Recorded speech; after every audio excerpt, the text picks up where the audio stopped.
Ahoy hoy, I'm Planet Walk, and Flat Earthers, have you really thought about whether the position you hold makes sense? The reason why I ask this, of course, is because a common claim that I hear from Flat Earthers is that the Earth is obviously flat. But it's not, is it? The issue with the Earth is obviously flat claim is that there are so many images which show that there is curvature to the Earth. So how can the Earth be obviously flat whilst also showing people curvature? Now, to give Flat Earthers credit, they have tried to give an explanation because they say perspective, but no Flat Earther has actually modelled out perspective. And honestly, all that it should take to model out perspective is some maths, but Flat Earthers haven't done this.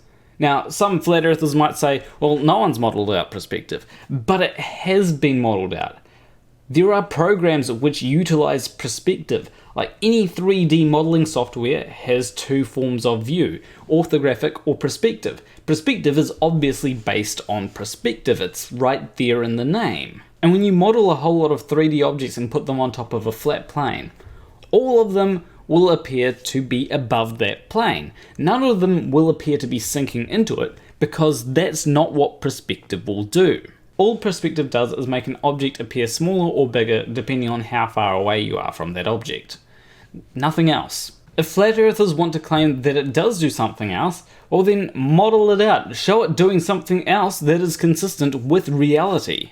Now, one of the things about perspective is it seems to be a way to just explain away the issues with people seeing objects disappear bottom up when they're going over the horizon. And this is rather problematic for Flat Earthers because now they're having to give reasons why the Earth isn't obviously flat like they say that it is. Now, another common argument for an obviously flat Earth is a flat horizon, but the horizon isn't always flat. Now, there are plenty of videos out there which show a curved horizon. But there is a bit of an issue. Flat Earthers will point out that they're all fisheye.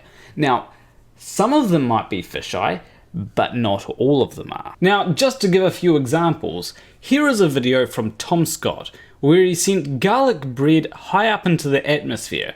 And even in that video, this is what he said. The idea that all those publicity stunts actually made it to space is helped by the fact that the fisheye lens on some of the cameras that they use means that the curve of the Earth looks a lot more dramatic than it really is at that height.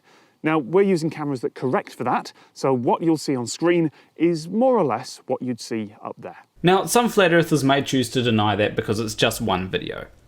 But here is a video from Greatest Sapien where he shows the curve of the Earth from an aeroplane. In the video, he makes it clear as to what type of camera he's using, and he also makes it clear that no fisheye lens is affecting the image. And if you're still not convinced, how about a video from a Flat Earther that was mirrored by Jeranism? This video here clearly shows the curve of the Earth, and because the person that made it was a Flat Earther, they didn't use any fisheye lens. I mean, if you want to show that the Earth has no curve, you wouldn't use a fisheye lens to do that. So to me, that looks like it's not obviously flat, because if it were obviously flat, it would be obviously flat. You wouldn't have to come up with excuses as to why it's not obviously flat. Now, there are other reasons that Flat Earthers give, like some Flat Earthers say that gas pressure cannot exist without a container, so therefore the atmosphere has to be contained within a container. But there's a pressure gradient. If what Flat Earthers say was true, then as you rise in elevation, you shouldn't expect too much of a difference in atmospheric pressure. But we see a drop in atmospheric pressure as you rise in elevation. Just because Flat Earthers will go ahead and cite the second law of thermodynamics doesn't mean that it applies to what they're talking about. Yes, it is true that if you have a container with a high amount of gas pressure and you go ahead and poke a hole in that container, that the pressure within that container will equalize with the pressure outside that container. However, if you take that container to two significantly different elevations and perform the same test on it, whilst also measuring the amount of gas pressure within that container, you'll find that once the gas pressure has evenly distributed itself inside and outside the container, that the pressure at the higher elevation will be lower than the pressure at the lower elevation. So this shows that there doesn't always need to be a container separating two different pressures. Unless, of course, you want to claim that there's a container between different elevations, in which case What are you smoking? Although that could be a fun conspiracy. Look, the government, they're lying. They're hiding the containers. Now, another thing that flat earthers will say is evidence that the earth is obviously flat is to do with flat water. Except for the droplets on this, of course. Now, this is one of the more complicated ones, at least to flat earthers, but a simple explanation is a liquid will conform to the shape of the forces acting upon it. And what this means is that the shape of all the liquid in here can be determined by the forces acting upon it, even the little droplets.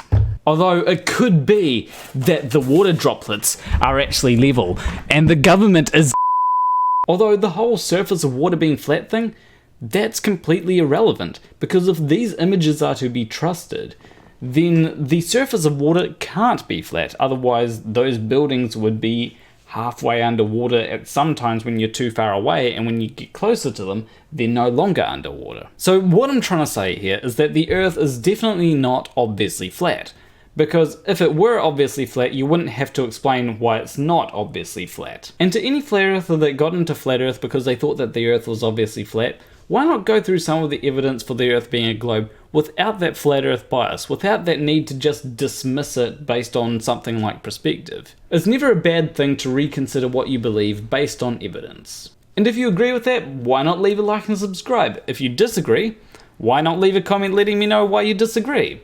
As always, a big shout out to my $20 or more patrons, TheSunExpress, What Jesus, FTFE, Holmes, Hugh Jarsz, MC.Nutkin, Wolfie, Stringer News 1, Ashpanash, Reynolds, Curvy New Yorker, and Syssiphus. If you want to support me financially, you can do so on Patreon. There will be a link in the description. But anyway, I will see you in the next video. Between you and me, thank you for watching.